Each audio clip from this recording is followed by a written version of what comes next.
Tinsel the elf and Twinkle the kitten peered over the edge of Candy Canyon. "We've got to find the missing gumdrop crown," Twinkle meowed, "before King Caramel wakes up." Tinsel adjusted her peppermint-striped hat. "Let's rappel." They slid down licorice ropes, dodging cotton candy clouds and marshmallow boulders. Suddenly, a licorice snake hissed. "No one passes without a riddle." "We don't have time," Tinsel cried, but Twinkle purred, whispering the answer in its ear. The snake smiled and slithered aside. Deeper into the canyon they raced until there it was. The gumdrop crown sat atop a chocolate stalagmite. Carefully, they lifted it just as the sun rose. "Quick," Tinsel giggled, "back to the castle." And as they placed the crown on the king's head, he stirred and smiled, none the wiser to their sugary adventure. In a quiet workshop, Rusty the robot stared at a blank wall. "I wish I could paint," he sighed, "but my hands are too clunky." Suddenly, a tiny bee with a paintbrush for a tail buzzed in. "Need help?" she asked. Who are you?" Rusty blinked. "I'm Beely, the painter bee. I make colors where there's none." She zipped around, splashing blues and yellows across the wall. "Wow," Rusty gasped. "Teach me." "Sure," Beely grinned, guiding his metal fingers. Slowly, Rusty dipped into paint and made his first stroke. Then another and another. Together, they painted swirling galaxies, dancing stars, and shining suns. "It's beautiful," Rusty whispered. Beely smiled. "Sometimes it just takes a friend to show you how bright you can be." Every morning, Lila tended her tiny garden on the castle wall. Roses, tulips, daisies, all bloomed under her care. But one misty dawn, a shadow loomed overhead. "A dragon! Please don't eat my flowers," Lila begged.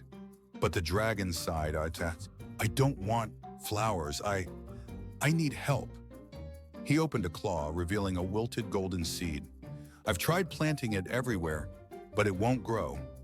Lila smiled gently. "Let's try together." They dug a small patch in her garden, watered it, and waited. Days passed. Then, sprout! A golden vine shot up, wrapping around the castle.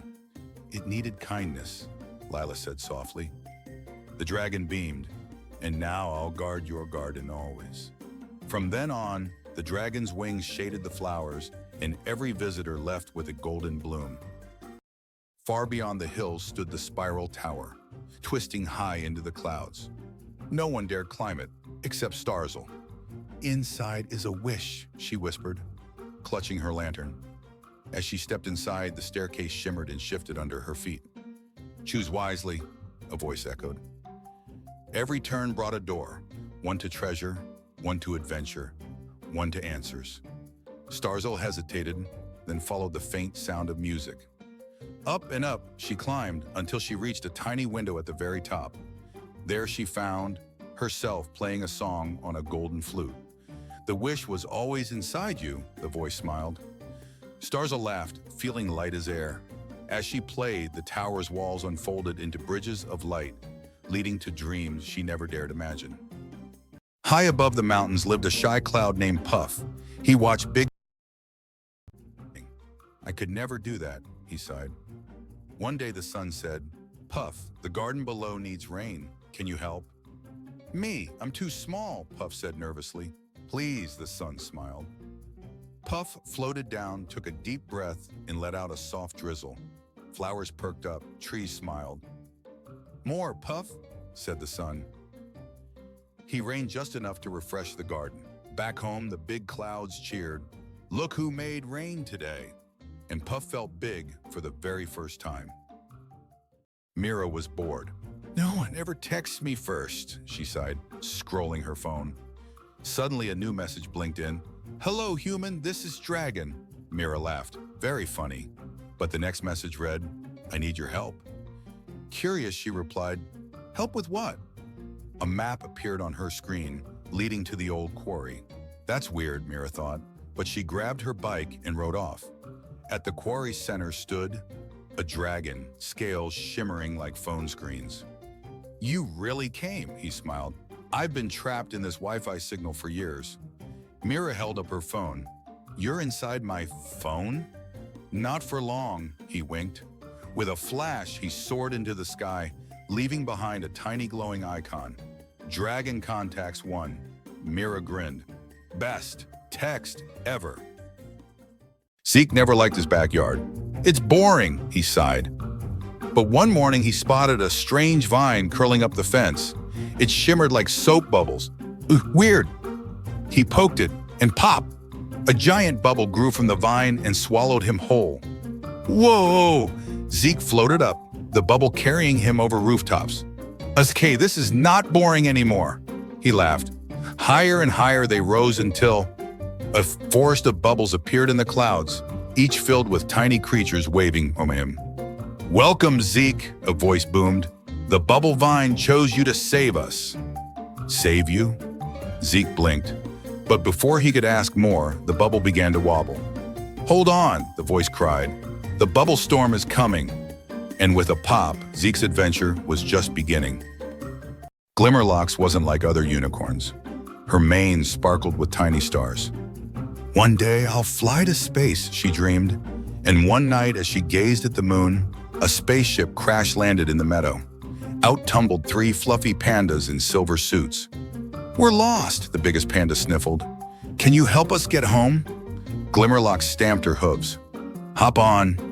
With a burst of magic, her horn glowed bright, and together they soared into the sky, weaving past comets and glowing moons.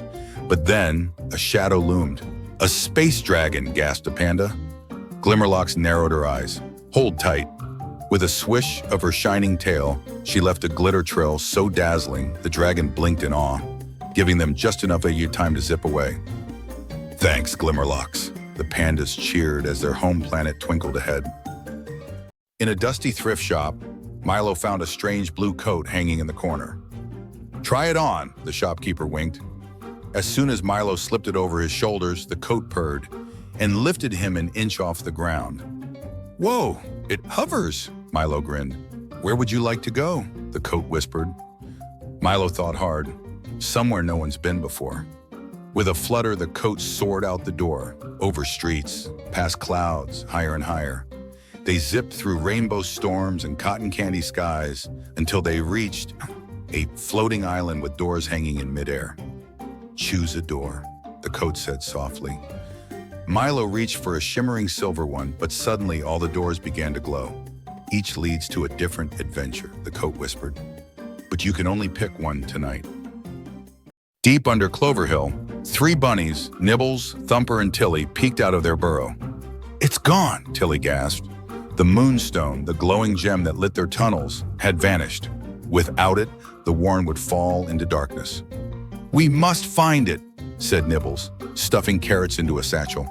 Their journey began under starlight, hopping past sleepy owls and whispering winds. Suddenly, paw prints, big ones, led into the foggy woods. Something took it, Thumper gulped. Bravely, they pressed on, their ears twitching at every crackle. At the heart of the woods stood a towering badger holding the moonstone. I borrowed it for my sick cub, he rumbled. The bunnies huddled. Maybe we can share it, Tilly offered. And as the moonstone's glow lit both burrows that night, the 3 brave bunnies learned that sometimes courage meant kindness too.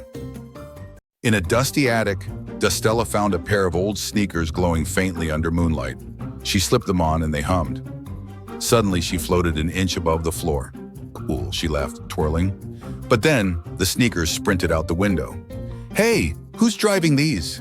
She shrieked as they dashed across rooftops, over fences, into the sleeping city. The sneakers stopped before an old shoe store. Inside, shelves shimmered with glowing shoes. You're the chosen walker, whispered a voice. A tiny cobbler stepped, smiling. These sneakers only fit those meant to walk between worlds. Dustella's eyes widened. Worlds? The cobbler nodded. Tonight we need you. And as the sneakers laced themselves tighter, Dustella stepped him forward, ready for an adventure she never imagined.